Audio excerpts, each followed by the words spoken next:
eu não tirei enganado, eu ouvi na fala do pastor Eliseu, e aí eu discordo, que ele falou que o tribunal vai ser nos ares. Não, senhor, o tribunal vai ser no céu. Nos ares vai ser... Um encontro, né? Não, nos ares vai ser... Não, nos ares vai ser o juízo final, o trono branco. Porque João falou assim, ó, fugiu o céu e a terra, e não houve Mas espaço. o encontro da igreja com... Nos ares. Nos ares, né? Nos ares. Só que ele, parece, se eu não tiver enganado, se eu não ouvi direito, eu ouvi falar que o tribunal também vai ser nos ares. Não. O tema não vai ser nos ares, vai ser no céu. E o trono branco vai ser nos ares, porque é tanta gente indo para os quintos dos infernos, que João disse que fugiu o céu e a terra.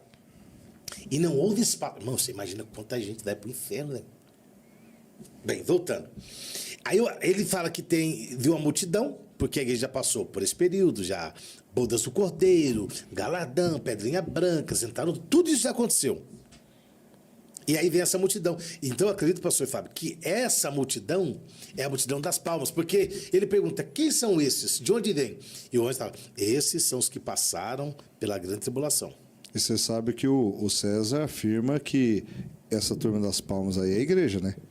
Então, se você César Cavalcante. Aquilo agora é pós-tribulacionista, então, né? O então pastor César, você né? já veja a importância de nós estarmos discutindo um assunto como esse, a visão aqui nós temos, né, a respeito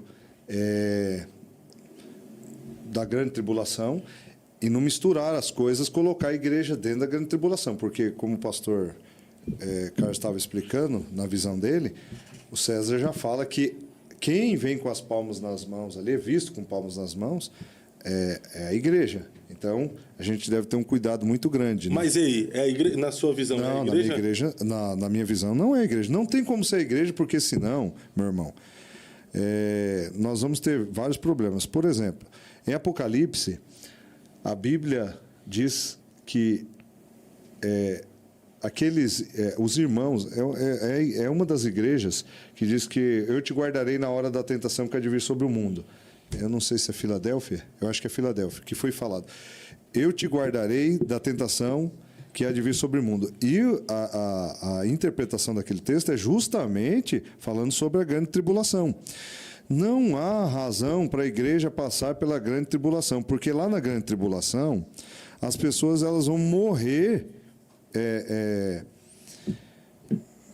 ao não negarem a Cristo para ser salvas. Se elas negarem, já era. Então, quer dizer, aonde está o sacrifício de Cristo aí? Então, se a pessoa vai ter que morrer para ela poder alcançar a vida eterna. O mártir, tem que ser mártir, né? Hoje, Cristo morreu por nós para nós ser salvos. Lá, tem gente que não acredita que vai haver salvação na grande tribulação. É outro debate.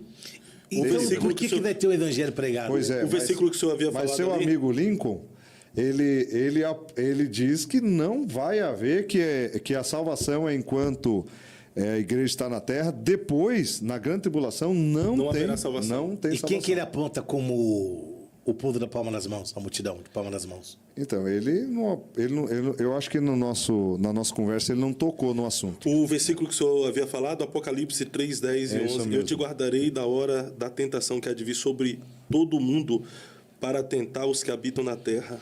Então, porque se você entender, a palavra igreja é eclésia, né? É eclésia. Ela não aparece. Do capítulo 6 ao 18 do Apocalipse, não aparece. Não tem e não tem nenhuma sugestão a respeito dela. Nenhuma dicasinha assim, sobre nada. Igreja. Tem nada. Absolutamente nada. Não tem nada sobre a igreja. Mas assim, eu estou falando aqui com 2 pré-tribulacionistas, né? O que dá tanta convicção que o arrebatamento da igreja será antes da grande tribulação? Eu acabei de falar. Porque a igreja vai aparecer no capítulo 4 do Apocalipse. E do 6 ao 18, não tem igreja, não tem nenhuma referência que aponte para a igreja. Não tem nada que aponte para a igreja.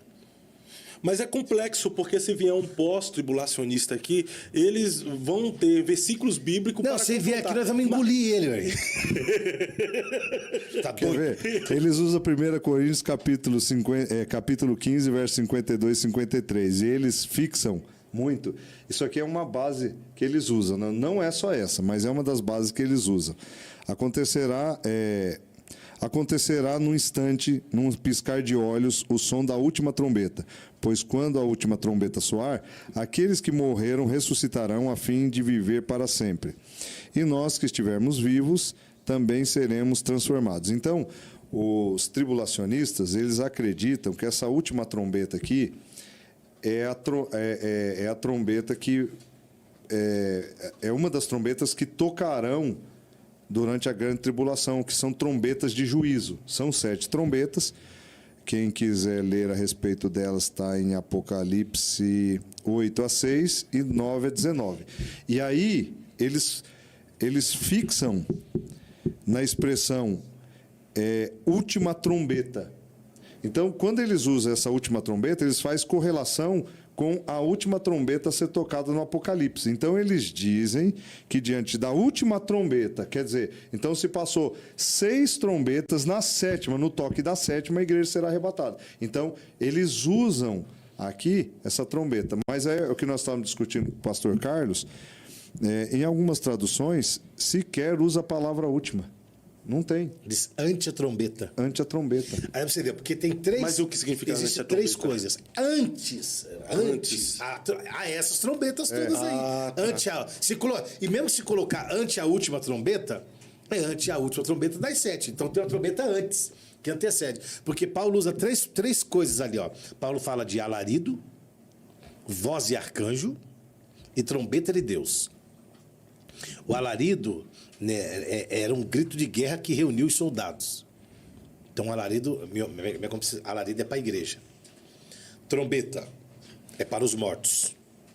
E a voz do arcanjo é para Israel. Por quê? Porque Miguel sempre... Não, mas tem uma explicação que alarido é para a igreja? Porque a palavra alarido era a reunião dos soldados. Então, o que o pastor Fábio Pimenta leu ali? Alarido com o trombeta, voz do arcanjo. Os que morreram em Cristo ressuscitarão. Os que dormiram, porque Paulo fala, tem texto que os que dormiram, os que morreram em Cristo. Então, se eles dormiram, eles precisam de ser despertados. Então, o som da trombeta é para despertá-los. O alarido é que reúne os soldados. E a voz do arcanjo é para Israel, que não vai acontecer no mesmo período, né? Porque aí não tem lógica, a voz do arcanjo vai acontecer depois. Então, você pega o alarido, reúne os soldados. Que ele lá, que a igreja, tal. Depois, os que morreram em Cristo ressuscitarão primeiro. Depois, nós que fizermos isso, seremos juntos. Então, a trombeta, não sei se é a ideia do pastor Fábio, a trombeta é para os que morreram em Cristo, para despertá-los. O alarido é para reunir os soldados. E a voz do arcanjo não pode ser para a igreja e também não pode ser para os que morreram em Cristo. E o que tem a ver a voz do arcanjo com Israel? A voz do arcanjo. Porque não é ele que peleja as guerras de Israel? É ele que, todas as vezes que tinha um piripaque lá, um pepino, era ele lá que resolvia. Então a voz do arcanjo, que é o caso Miguel, é para Israel. Alarido, igreja, reúne os soldados. Trombeta, reúne a igreja. Então, ante a última trombeta, e essa trombeta de Paulo não é a 7ª trombeta do Apocalipse, como acreditam os pós. E ainda assim que trombeta, ela sempre foi um sinal que nós chamamos de... Aviso. Não só de aviso, mas também de alerta, usando a expressão alerta, né? E você veja bem, eu estava estudando um pouco a respeito dessa questão de trombeta. Israel tinha 7 festas, e uma dessas festas era as festas das trombetas. Cada vez que uma trombeta tocava, ela tinha um significado. Por exemplo, você encontra lá a trombeta de prata. Quando a trombeta de prata tocava, o povo tinha uma consciência de que eles deveriam se reunir porque algum aviso seria dado, ou alguma ordem seria eminentemente delegada ao povo.